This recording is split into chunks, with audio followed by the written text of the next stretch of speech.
मित्रों, पुराण कथा के मंच पर आपका स्वागत है। आज हम आपको प्राचीन काल की एक अद्भुत कथा, तूफान के देवता मरुतों के जन्म की अकल्पनीय कहानी कहने जा रहे हैं। यह कथा मुख्य रूप से वायु पुराण, मत्स्य पुराण और हरिवंश पुराण में वर्णित है। इस कथा में दिति और अदिति के पुत्रों के संघर्ष को दर्शाया गया है, जो देवताओं, सुरों और दैत्यों, असुरों के बीच सदैव चलने वाले युद्ध का प्रतीक है। इंद्र द्वारा दिति के गर्भ का नाश करने की यह कहानी विशेष रूप से वायु पुराण और मत्स्य पुराण में विस्तार से बताई गई है। इससे पहले कि हम आज इस अद्वितीय कथा का आरंभ करें, हम आपसे आग्रह करते हैं कि कृपया आपके अपने पुराण कथा चैनल को सब्सक्राइब करें। आपके इस छोटे से समर्थन से ही हमें प्रेरणा मिलती है कि हम आपके लिए और भी रोचक, विस्तृत और ज्ञानवर्धक कथाओं को प्रस्तुत कर सकें। तो अब बिना किसी देरी के आइए इस दिव्य कथा की यात्रा शुरू करते हैं। संध्या का समय था। दिति नदी के किनारे खड़ी थीं।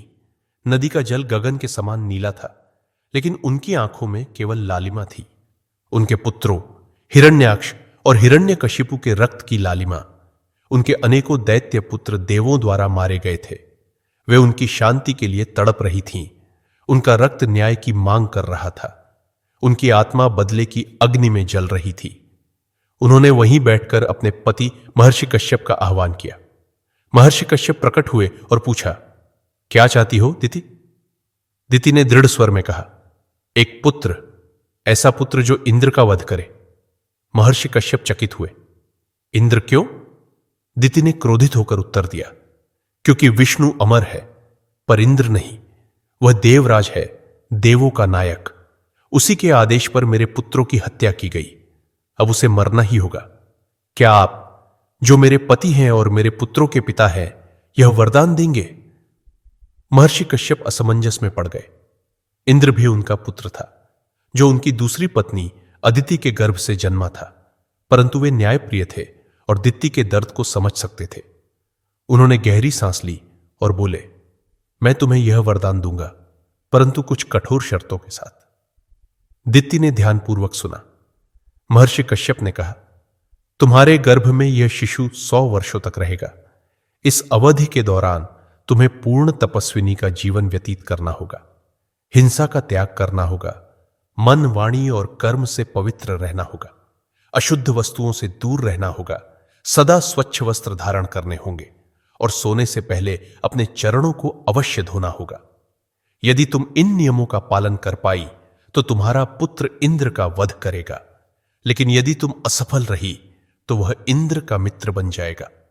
दिति ने हंसकर कहा, मैं ऐसा पुत्र नहीं जन्म दूंगी जो इंद्र का मित्र बने, बल्कि ऐसा पुत्र दूंगी जो उसका संहारक बनेगा।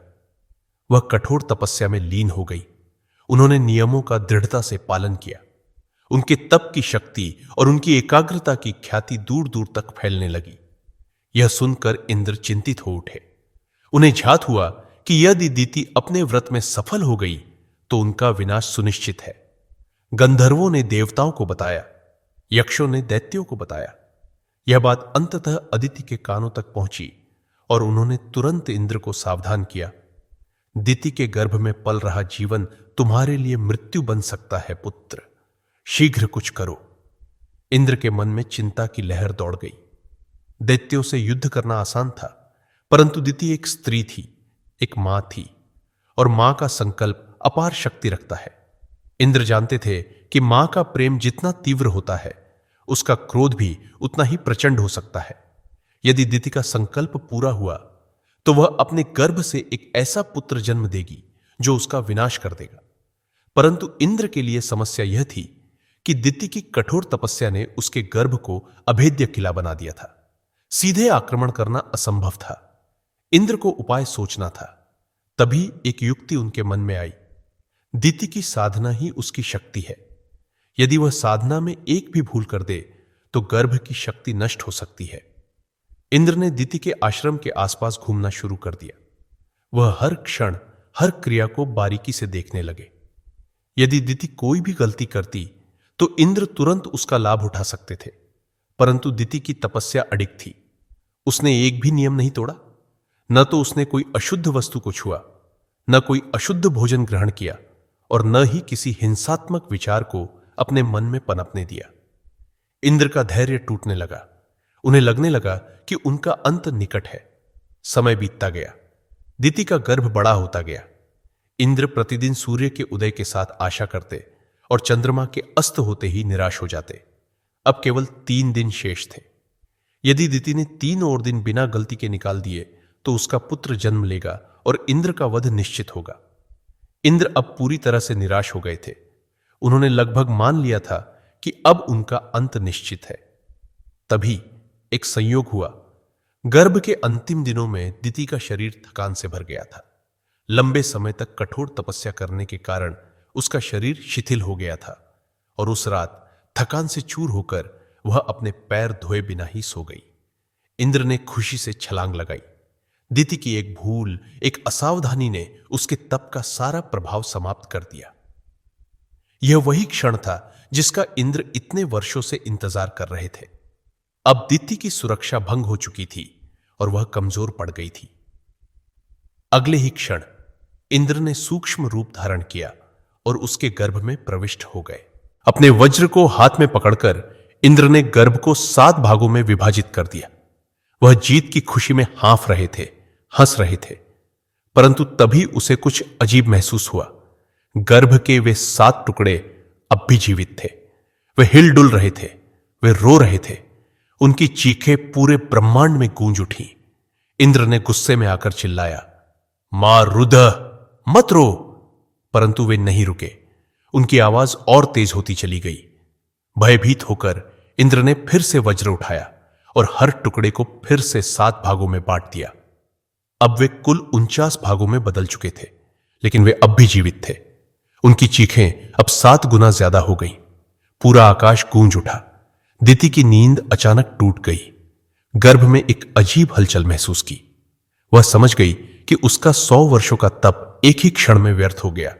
जब उसने अपने गर्भ को देखा तो वहां एक पुत्र नहीं बल्कि 49 जीव जन्म ले चुके थे। अब वे इंद्र के शत्रु नहीं थे बल्कि इंद्र के साथी बन गए थे, जैसा कि महर्षि कश्यप ने पहले ही कहा था। क्योंकि इंद्र ने कहा था मां रुद्र, इसलिए वे मरुदगण कहलाए, तूफान के देवता, वायु के अधिष्ठाता।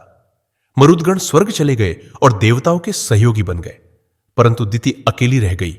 उसका क्रोध अब भी जीवित था। दिति ने अपनी हार स्वीकार नहीं की। उसने महर्षि कश्यप से फिर से एक वरदान मांगा, मुझे एक और पुत्र दो जो इंद्र का वध कर सके। महर्षि कश्यप ने गहरी सांस ली और कहा, दिति, तुम जो मांग रही हो वह अत्यंत कठिन है। इंद्र के वज्र को सहन कर पाना असंभव है। तुम्हें ऐसा पुत्र तभी मिल सकता है जब तुम 10,000 वर्षों तक कठोर तप कर सको। दिति ने एक पल भी विलंब नहीं किया। उसने मौन धारण किया, कमलासन में बैठ गई और तपस्या प्रारंभ कर दी। परंतु तपस्या शुरू करने से पहले दिति ने अपनी बहन अदिति को शाप दे दिया, तुम मेरी बहन कहलाने योग्य नहीं हो। तुम्हारा पुत्र मेरे अजन्मे शिशु का संहार करने आया था। तुम माता कहलाने के योग्य नहीं हो। जिस प्रकार मैंने अपने पुत्रों को खोया, उसी प्रकार तुम्हें भी अपने पुत्रों को मरते हुए देखना पड़ेगा। अदिति यह श्राप सुनते ही रो पड़ी। उसने कश्यप के चरणों में गिरकर कहा, हे स्वामी, मुझे इस श्राप से बचाइए। कश्यप ने उसे सांत्वना दी और कहा, यह श्राप इस युग में तो प्रभावी नहीं होगा, परंतु द्वापर युग में अवश्य फलीभूत होगा। तब तुम देवकी के रूप में जन्म लोगी। तुम्हारा भाई कंस तुम्हें कारागार में डाल देगा और तुम्हारे पुत्रों की हत्या करेगा, एक एक करके। लेकिन अंततः तुम्हारे गर्भ से वही जन्म लेगा जिसे कोई मार नहीं सकता। वह कौन होगा? आदित्य ने रोते हुए पूछा। कश्यप मुस्कुराए और बोले, महाविष्णु, कृष्ण के रूप में। दूर कहीं एकांत में दिति ने अपनी आंखें बंद की और गहरी सांस ली। उसका क्रोध अभी भी जल रहा था। तपस्या का यह युद्ध अभी समाप्त नहीं हुआ था। उसने आकाश की ओर देखा और फुसफुसाई, यह अभी खत्म नहीं हुआ इंद्र, अभी नहीं। कहानी से शिक्षा, क्रोध और प्रतिशोध विनाशकारी हो सकते हैं। दिति का संकल्प केवल बदले की आग में जल रहा था, जिसने उसे 100 वर्षों की तपस्या के बाद भी कुछ नहीं दिया। भाग्य और नियति अपरिवर्तनीय होते हैं, चाहे कितनी भी तपस्या कर ली जाए। यदि प्रारब्ध में कुछ और लिखा हो तो उसे टाला नहीं जा सकता। हर अंत एक नई शुरुआत होती है। दिति की पराजय ने कृष्ण अवतार की नींव रख दी, जिससे कंस का अंत और धर्म की पुनर्स्थापना संभव हुई। पुराणों की यही विशेषता है, हर कथा में एक गहरी सीख छिपी होती है। मित्रों, आप सभी से निवेदन है कि आप इस कथा को अपने सभी शुभचिंतकों, मित्रों और सहकर्मियों के साथ साझा करें और उन्हें भी पुराण कथा के माध्यम से धर्म के गूढ़ रहस्यों का अनुभव साझा करें। और साथ ही हमारे प्रयास पर अपना लाइक का अंगूठा दिखाते हुए आपके अपने मंच पुराण कथा को सब्सक्राइब करें। हमारे साथ इस कथा के अंत तक जुड़े रहने के लिए आप सभी का बहुत बहुत धन्यवाद। भगवान महाविष्णु आप सभी को प्रसन्न रखे और सदा आप पर मंगल आशीर्वाद बनाए रखे।